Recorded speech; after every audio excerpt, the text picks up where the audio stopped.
इन्हें मंत्री लग रहा है, मंत्री। हाँ जी बेशक दलाल है, मंत्री दलाल है सब। संतरी तू ऊपर आ जा। जी दलाल है सब। तू लगा, ठहर के लगा।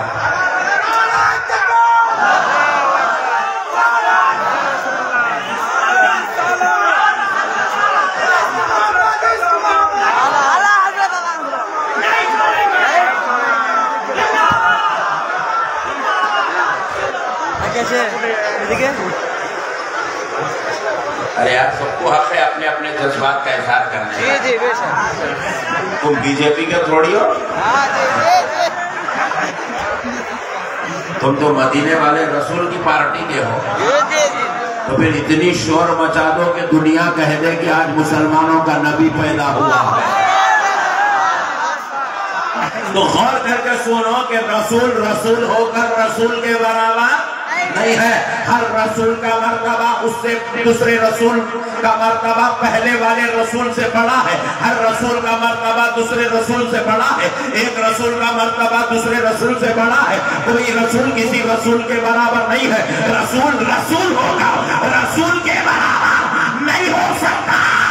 तो 14वीं सदी का मुल्ला मेरे नबी के बराबर का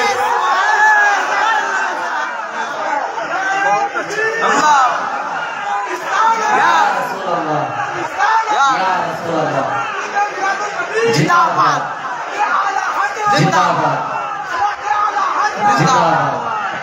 बात समझ में आ रही? हाँ बिल्कुल। हम लोग कौन है मालूम? दुनिया में सबसे लास्ट कैटेगरी के लोग हैं हम लोग। हमारे बाद कोई हैच नहीं, हम लोग का सबसे लास्ट आखिरी दर्जे के मुसलमान हैं। मगर जितने हैं पूरे हमसे फजीलत वाले, असमत वाले, रुतबे वाले।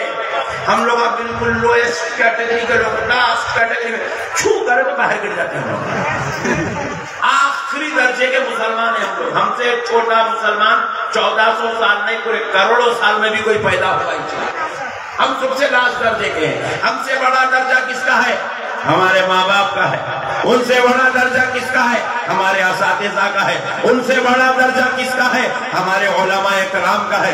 उनसे बड़ा दर्जा किसका? उनसे बड़ा दर्जा किसका है? हमारे पीराने मुहतरम का है। उनसे बड़ा दर्जा किसका है? सुफिया का है। उनसे बड़ा दर्जा किसका है? सालिहीन का है। उनसे बड़ा दर्जा किसका है? औलिया अल्लाह का है। उनसे बड़ा दर्जा किसका है? और उनसे बड़ा दर्जा किसका है? अब्दाल का है। उनसे बड़ा दर्जा किसका है? औताद का है। उनसे बड़ा दर्जा किसका है? अख्ताब का है। उनसे बड़ा दर्जा किसका है? अखवास का है। उनसे बड़ा दर्जा किसका है? ताबईन का है। उनसे बड़ा दर्जा ताबईन का है। उनसे बड़ा दर्जा सहाबा का है। उनसे बड़ा दर्जा खुलफाए राशिदीन का है। उनसे बड़ा दर्जा अहले बैत मुस्तफा का है। उनसे बड़ा दर्जा अंबियाए कराम का है। उनसे बड़ा दर्जा रसूलाने इज़ाम का है। उनसे बड़ा दर्जा मेरे और आपके नबी मोहम्मद रसूलुल्लाह।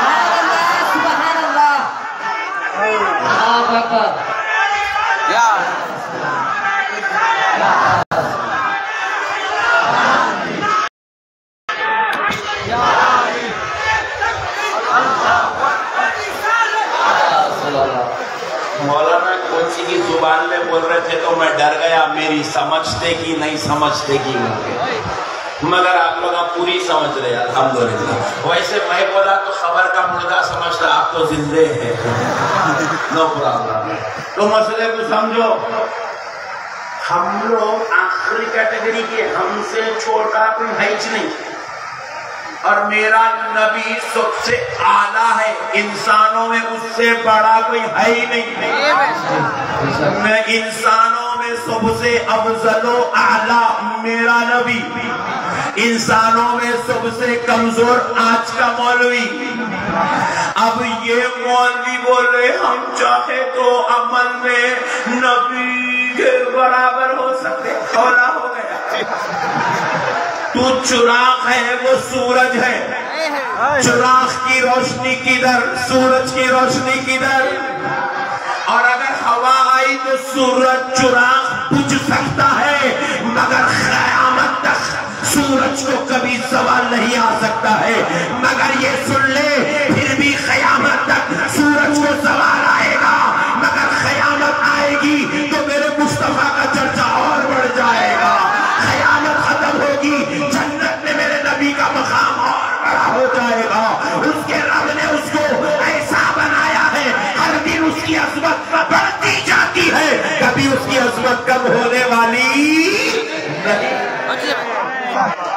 मेरे रब ने मेरे मुस्तफा को बेमिसलो मिसाल बनाया है। सबसे बड़े नादान और बेवकूफ लोग हैं वो जो लोग इस जमाने में पैदा तो हुए मगर नबी को नहीं समझ सके। हाय हाय जी बिल्कुल हम को नहीं समझ सके, नबी की शान और अज़मत को नहीं समझ सके, नबी के रुतबों को नहीं समझ सक रहे, नबी के दर्जात को नहीं समझ सक रहे, नबी की शान और अज़मत को नहीं समझ सक रहे। वो सबसे बड़े बदतरीन दर्जे के लोग हैं जो नबी को अपनी तरह समझते हैं। नबी को कितना भी मत बैठा दो कि उसके बेचारे की रिकॉर्डिंग खराब हो जाए। थोड़ा अंदर कर, थोड़ा बस, अब इसको छोड़ो। बात समझ में आ गई? हाँ बिल्कुल। नबी के मुकाम मीलाद मनाना कहीं को सवाल पैदा हो रहा, मीलाद नबी कहीं को करते, ये जुलूस कहीं को निकालते, ये जलसा कहीं को करते, ये बिदअत है, ये शिर्क है। लोगों मत, हम बोले बंगाल के हॉस्पिटल में, मुर्शिदाबाद के हॉस्पिटल में, रघुनाथगंज के हॉस्पिटल में एक बच्चा पैदा हुआ और उस बच्चे की नानी ने, अम्मी ने उसके अब्बा को फोन करके बोला कि अजी दवाखाने को आओ, लख्ते जिगर आ गया। वाह वाह, हमारा प्यारा सोनू लड्डू आ गया। बाप नींद से उठा, खुशखबरी सुना, बेसाख्ता हुआ, सीधा दवाखाने को भागता या मिठाई की दुकान को जाता? बोलो बंगाल वाला कहाँ जाता? मिठाई की दुकान। बंगाल में भी अच्छे बात है इसका मतलब, मिठाई की दुकान को जाता, जाके 2-4 किलो मिठाई लेता, दवाखाने को पहुंचता, बच्चे की अम्मा को खिलाता, नानी को बोलता थोड़ा तुम भी ले लो, नर्स को बोला डार्लिंग तुम भी ले लो, नर्स भी खा लिए, डॉक्टर को भी दे दिया आप भी ले लो। डॉक्टर ने माँ पूछे क्या बात है भाई, बहुत खुश दिख रहा, बोला मेरा लख्ते जिगर पैदा हुआ है, नूरे नजर पैदा हुआ है, मेरी आंखों का सुरूर पैदा हुआ है, मेरे दिल का चैन पैदा हुआ है, मेरी आरज़ू मेरी मोहब्बत पैदा हुई है, मेरा बेटा पैदा हुआ, इसलिए खुश दिख रहा हूँ। डॉक्टर की माँ ने पूछा ये खुशी मनाना कुरान में है? वीडियो करो, लाइक करो। वाह, क्या कहना? काले बाप का काला बेटा पैदा हुआ, हाय हाय, तो खुशी मनाना हदीस में है? फिर बोला डॉक्टर ने माँ मेरा बेटा पैदा हुआ खुशी और गम के लिए, मोहब्बत और मिठाई बांटने के लिए, मुझे कुरान और हदीस की क्या जरूरत है? मैं बाप हूँ, मेरा लख्ते जिगर पैदा हुआ है, तो फितरी तकाज़ा है कि बाप का बेटा पैदा हो तो बाप को खुशी होती है, बेटा पैदा हो माँ को खुशी होती है, नवासा पैदा हो नाना नानी को खुशी होती है, पोतरा पैदा हो तो नाना दादी को खुशी होती है। ये तो तकाज़ा है, इंसानियत का, फितरत का तकाज़ा है कि खुशी खुद ब खुद होती है। तो फिर हमने भी जवाब दिया, अरे सालिम सुन ले, तेरा बेटा पैदा हुआ तो तू खुशी मना रहा है, मगर मक्के की धरती पर आमिना के घर में 12 रबीउल अव्वल को जो बेटा पैदा हुआ वो सिर्फ हजरत आमिना का बेटा नहीं, वो सिर्फ हजरत अब्दुल्ला का दुलारा बनकर नहीं, वो सिर्फ हजरत अब्दुल मुत्तलिब का पोतरा बनकर नहीं, बल्कि क़यामत तक आने वाले हर इंसान का ईमान बनकर पैदा।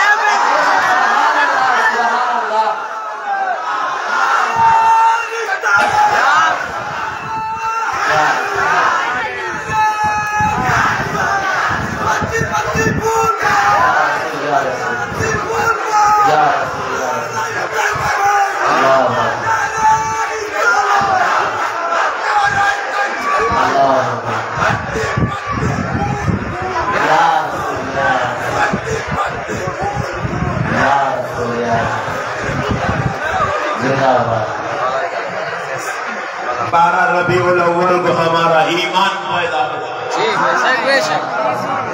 कौन पैदा हुआ? जोर से बोलो। तेरा बेटा पैदा हुआ तो खुशी मनाता, ईमान पैदा हुआ तो खुशी नहीं मनाता। अगर ईमान के पैदा होने पे तुझे खुशी नहीं है तो फिर ईमान का कलमा पढ़ता कई को? किसका कलमा पढ़ा? अब्बा का पढ़ा? नहीं। नाना का पढ़ा? नहीं। बोलो ना। नहीं। चिच्चा का पढ़ा? फूफा का पढ़ा? कलमा तो आमिना के लाल का पढ़ा। उनका कलमा पढ़ने ने तुम्हें और हमें मुसलमान बना दिया। उनके सदक़े में कुरान मिला, उनके जरिए से नमाज मिली, उनके जरिए से दीन मिला, उनके जरिए से शरीयत मिली, उनके अमल से हदीस मिली, उनके खौलो फेल से हदीस मिली, उनके जरिए से जन्नत का पता मिला, उनके जरिए से नेकी का अमल मिला, उनके जरिए से गुनाहों से बचने का तरीका मिला, उनके जरिए से शैतान के शर से बचने का माहौल मिला। अरे आज तो ये है कि कल महशर में बख्शिश भी मिलेगी तो मोहम्मद अरबी के जरिए से मिलेगी, और ये है खुदा का पता भी मिला तो मोहम्मद के सदक़े। वरना खुदा तो था मगर पहचानता कोई नहीं था। खुदा तो था, अल्लाह तो था मगर अल्लाह का तारुफ नहीं था, अल्लाह का तारुफ नहीं था। फिर पलटा दिए यार, अरे यार वो दम कर दे रहे यार, कौन पढ़ता ना उसको इधर पकड़ के लाओ, 50 रुपए देंगे।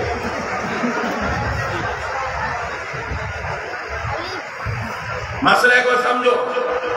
अरे यार ये इतना खतरनाक डेकोरेशन, 1 2 3 4 5 2 हजार वाट के लाइट, 1000 वाट की गर्मी, ऊपर से फिर मेरी अंदर की गर्मी। मेरे को तो फैन के बगैर गुजारा नामुमकिन है मेरे भाई। मसले को समझो प्यारे बुजुर्गों और दोस्तों। 3 समझदारी का नाम है। 12 रबीउल अव्वल को हम लोग जश्न मनाते हैं, अगरचे कि ये जश्न मनाने का सबूत कुरान और हदीस से मौजूद है, लेकिन फिर भी बहैसियते मुसलमान आपको जश्न मनाने के लिए किसी दलील की जरूरत नहीं है, क्योंकि जिस तरह बेटा पैदा हो तो बाप को खुशी मनाने के लिए दलील की जरूरत नहीं है, क्योंकि वो बेटा पैदा होना, उस पर बेबाप का खुश होना ये फितरी तकाजा है। इसी तरह नबी का पैदा होना वाला दिन आ जाए तो उम्मत का खुश होना ये फितरी तकाजा, ये फितरी तकाजा है। अच्छा एक बात बोलो, मस्जिद में माइक है, मौजूद साहब माइक में अजान नहीं दिए या माइक खराब हो गया, आपको अजान की आवाज नहीं आई, नमाज को जाते नहीं जाते? बोलो भाई, अरे जरा बोलो भाई, अजान की आवाज आपको सुनाई नहीं दी, नमाज को जाते नहीं जाते? जाते। माइक की आप मोहताज नहीं है, टाइम देखना है, चले जाना है। अजान की आवाज सुनाई दे तो गुड, नहीं सुनाई दे तो वेरी गुड। टाइम हो गया, नमाज को जाना ही जाना है। आप माइक के मोहताज नहीं। आज अजान नहीं आई, आवाज नहीं आई, अजान की मैं नमाज को नहीं जाता। दुनिया का कोई मौलवी बोल नहीं सकता आवाज आए या ना आए, आपको तो नमाज को पहुंचना ही पहुंचना है। जिस तरह अजान नमाज की मोहताज नहीं है, अजान की आवाज नमाज की मोहताज नहीं है, इसी तरह मेरे मुस्तफा की विलादत के लिए किसी दलील की जरूरत नहीं है। आपका ये फितरी तकाजा है, आप मानना ही मानना, करना ही करना। नबी पैदा हुए, अच्छा अगर नबी पैदा नहीं होते या हमको नबी के मानने की तौफीक नहीं होती तो आज अपन लोग कहाँ होते थे? मालूम, घंटी बजाते रहते थे। हाँ जी, अगर हमको नबी नहीं मिलते, हमको मिलादुन नबी नसीब नहीं होता तो उठा के लेना पड़ता था। नहीं आई बात समझ में आ गई? अगर आज हमारे कुछ नबी नहीं मिलते तो हमको अपने हाथों से खुदा को बना के फिर अपने हाथों से खुद पूजा करना पड़ता था। ये तो आमिना के लाल का सदका है। अल्लाह ने हमें बुत परस्ती से बचा लिया है, अल्लाह ने हमें दूसरे मजहबों में जाने से बचा लिया है। नबी का कलमा पढ़ना हमें सारे खुदाओं से एक खुदा से जोड़ दिया। एक खुदा की इबादत करने का मौका मिला है, प्यारे नबी की उम्मत में रहने का मौका मिला है, हमें क़यामत के दिन उनकी शफाअत पाने का मौका मिला है, उनकी शफाअत के सदक़े में जन्नत में जाने का मौका मिला। इस पे दलील की क्या जरूरत है? नहीं, ये बिदअत है। बिदअत किसे बोलते हैं? बिदअत बोले तो दीन के अंदर नया काम। तो मीलादुन नबी पे खुशी मनाना नया काम कहाँ है? ये तो 1400 साल पुराना काम है। मेरे नबी की मीलाद पर सहाबा ने खुशी मनाई, मेरे नबी की मीलाद पर ताबड़ियों ने खुशी मनाई, मेरे नबी की मीलाद पर अतबे ताबड़ियों ने खुशी मनाई। हाँ, ये अलग बात है कि सबके खुशी मनाने का अंदाज अलग था।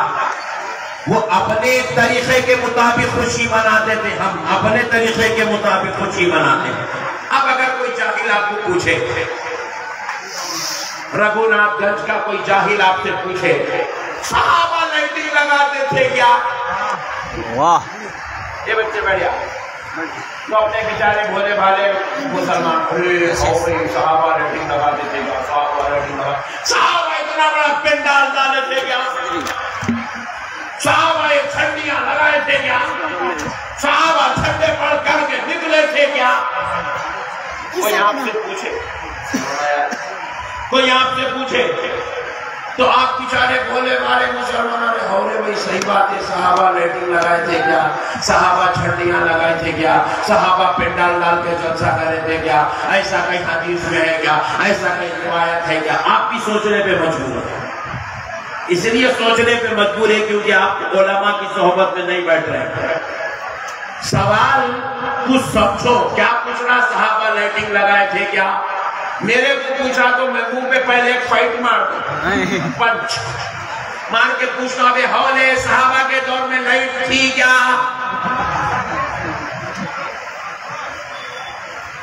पूछा कि सहाबा के दौर में पेंडाल डाले थे क्या? तो मैं पूछता हूं सहाबा के दौर में पेंडाल था क्या? सहाबा के दौर में झंडियां लगाए थे क्या? तो मैं पूछता हूं सहाबा के दौर में झंडी बनाने वाली फैक्ट्री थी क्या? अरे नादान, ये आज हमारे दौर में नसीब हो रहा है तो हम ये सब कर रहे हैं। उन्होंने अपने दौर के हिसाब से किया, हम अपने दौर के हिसाब से कर रहे हैं।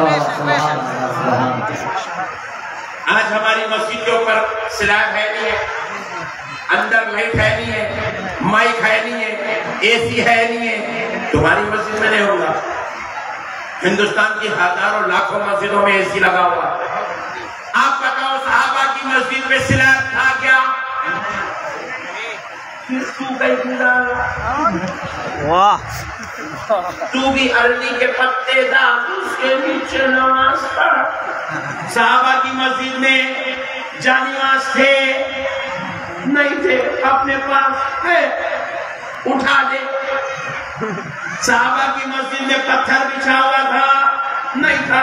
फिर अपनी मस्जिद में से निकाल दे। अपनी मस्जिद में लाइट है, सहाबा की मस्जिद में लाइट नहीं थी। अपनी मस्जिद में माइक है, सहाबा की मस्जिद में माइक नहीं था।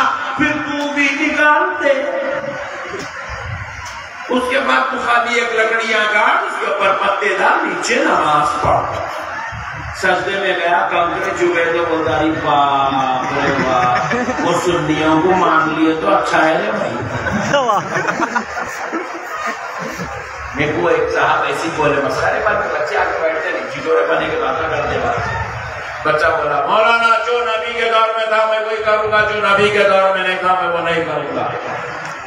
तो मैं पूछा नमाज को कैसे जाता? पूछा नमाज को जाते ना निकल जाती है, शरीफ है तो पैदल आ रहा, कोई आदमी 1 किलोमीटर से आ रहा तो कहां से आ रहा? बाइक पे, कार में। मैं पूछा तो कहीं पे जाता? बोले मेरे पास कार है, मैं कार में जाता हूँ। खबरदार कल से तो कार पे नहीं जाना नमाज में। बोले फिर किस पे जाना? बोला गधे पे बैठ के जा, क्योंकि नबी के दौर में कार की सवारी, सहाबा के दौर में कार की सवारी, बाइक की सवारी। सहाबा के दौर में 3 सवारियां बड़े मशहूर थे। पहली सवारी घोड़े की सवारी, दूसरी सवारी ऊंट की सवारी, तीसरी सवारी गधे की सवारी। गधे पे बैठ के सवारी करते थे। मैं बोला कल तू एक गधा खरीद के उस पे बैठ के मस्जिद को जा, ईदगाह को जा, उसके बाद लोग फतरे लेके मारे तो मेरे को नहीं बोलना। बोले जो नबी के दौर में था मैं वही करूंगा, जो नबी के दौर में नहीं था वो मैं नहीं करूंगा। तो मैं पूछा तू क्या पहनता? बोले मैं जींस पैंट टी शर्ट पहनता हूँ, नबी के दौर में तो कोई पेच नहीं उतार। मैं बोला तेरी शादी कहाँ हुई? बोले मैरिज हॉल में। मैं बोला तलाक दे, क्योंकि सहाबा के दौर में कोई मैरिज हॉल था ही नहीं। सहाबा की शादी तो घरों में दीवान खाने में होती थी। जी जी जी। मैरिज हॉल में कैसा करता? जैसे सहाबा करे वैसा करना। तू क्या खाया आज? बोला मौलाना मैं मुर्गी खाया। निकाल, उल्टी कर, उंगलियां डाल के पूरा निकाल दे। बोले साहब तो कभी चिकन का सालन खाई नहीं। उनके पास तो मुर्गे मुसल्लम नाम की कोई डिश थी नहीं, वो सूखी रोटी खाते थे, वो सिरका लगा के खाते। जी जी बिल्कुल। उनके पास तो मसालेदार खाना सालन खाई नहीं।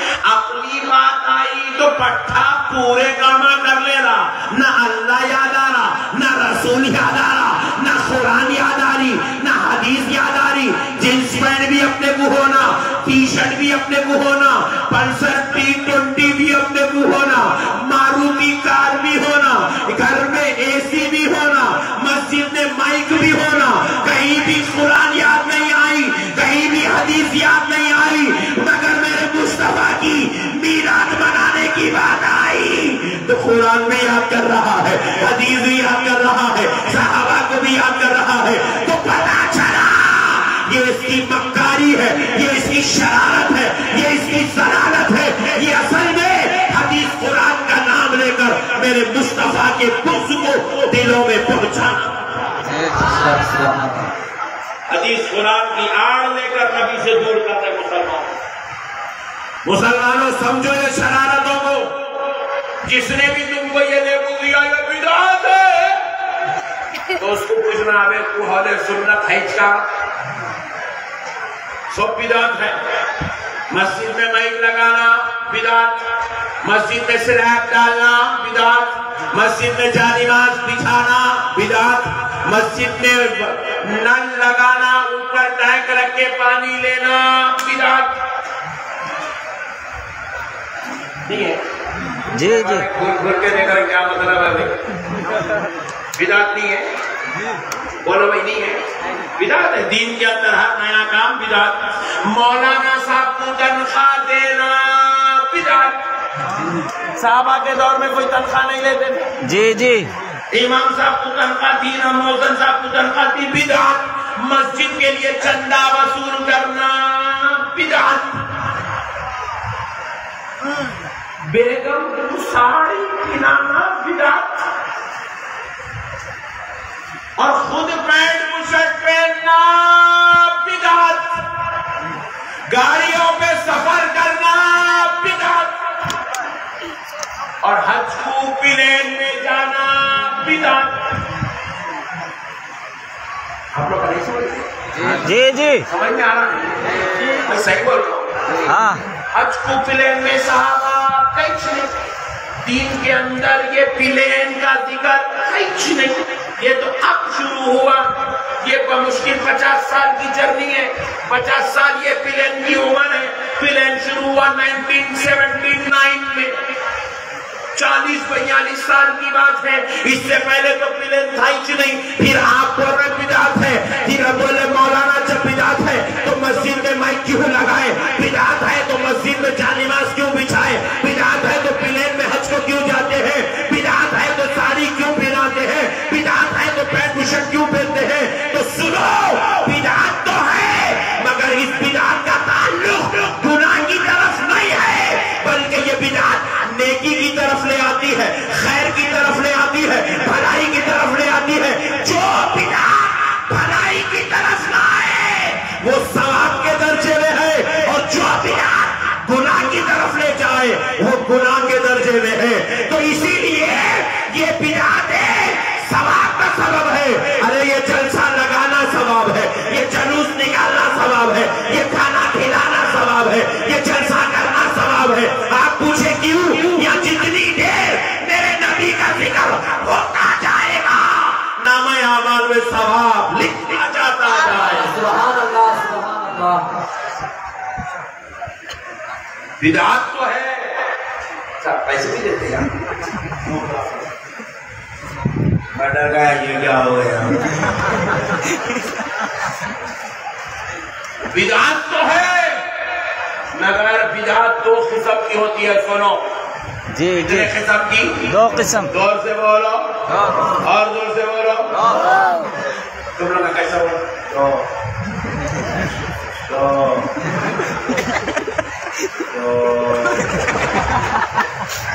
अरे मियाँ भाई के जैसा बोलो जैसा मैं बोल रहा हूँ। आज तक आपको कोई मौलवी नहीं पढ़ाया, वो सारी बातें पढ़ा दूंगा इंशाअल्लाह। आप मेरे को टाइम दीजिए, मैं आपको ऐसी बातें सिखाऊंगा कल गली में चौके छक्के मारना। बिदात की 2 किस्में, एक है बिदाते हसना, बोलो बिदाते, और दूसरे बिदाते, और एक है बिदाते सय्यिआ। बिदाते सय्यिआ, बिदाते सय्यिआ, ये 2 बिदात है, बिदाते हसना, बिदाते सय्यिआ। बिदाते हसना वो है जो नया काम तो हो, ऐसा काम जो नबी के दौर में तो नहीं था, सहाबा से जिसकी कोई मिसाल नहीं मिलती, वो आज के दौर में शुरू किया गया हो, लेकिन वो काम अगर खैर की तरफ रहनुमाई करता है, भलाई की तरफ ले जाता है, सवाब की तरफ ले जाता है, तो ऐसा काम शुरू करने वाले को भी सवाब मिलेगा और इस काम में उसका साथ देने वाले को भी सवाब मिलेगा। इसीलिए ये जलसा करना बिदअते हसना है, मस्जिद में माइक लगाना बिदअते हसना है, क्योंकि एक माइक लगाने से हजारों लोगों को खुदा की अज़ान, खुदा के जिक्र सुनने का मौका मिलता है।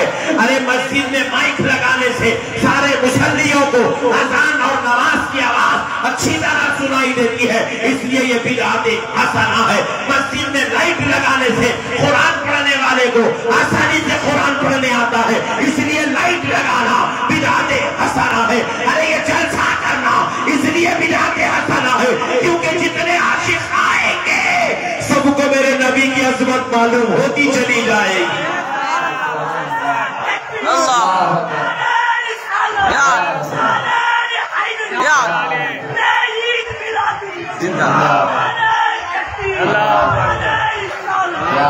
अब सुनो, जुलूस एक बिदअते हसना है, अगरचे के सुन्नत का दर्जा भी है, लेकिन अगर कोई बोले नहीं मैं सुन्नत नहीं मानता, तब भी बिदअते हसना मानना पड़ेगा। क्यों बिदअते हसना?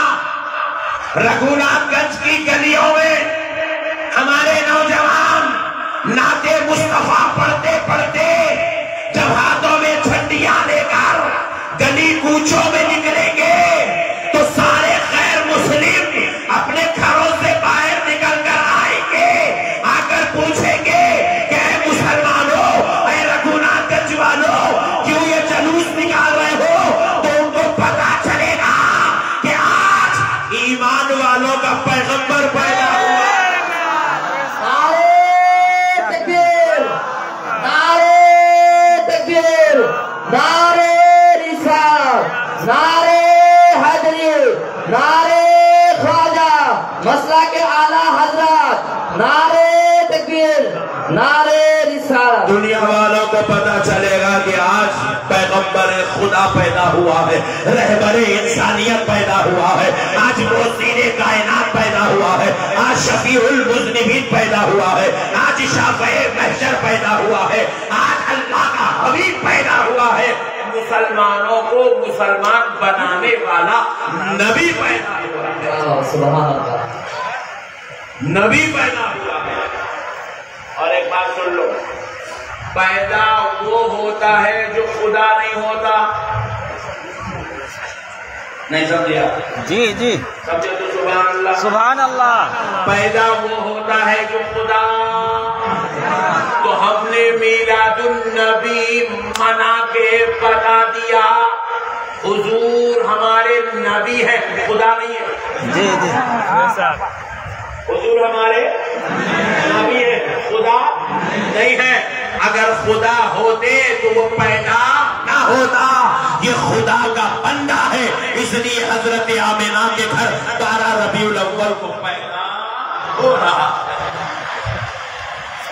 ये तो शिर्क के दरवाजे तोड़ने वाली चीज है, ये बिदअत को खत्म करने वाली चीज है।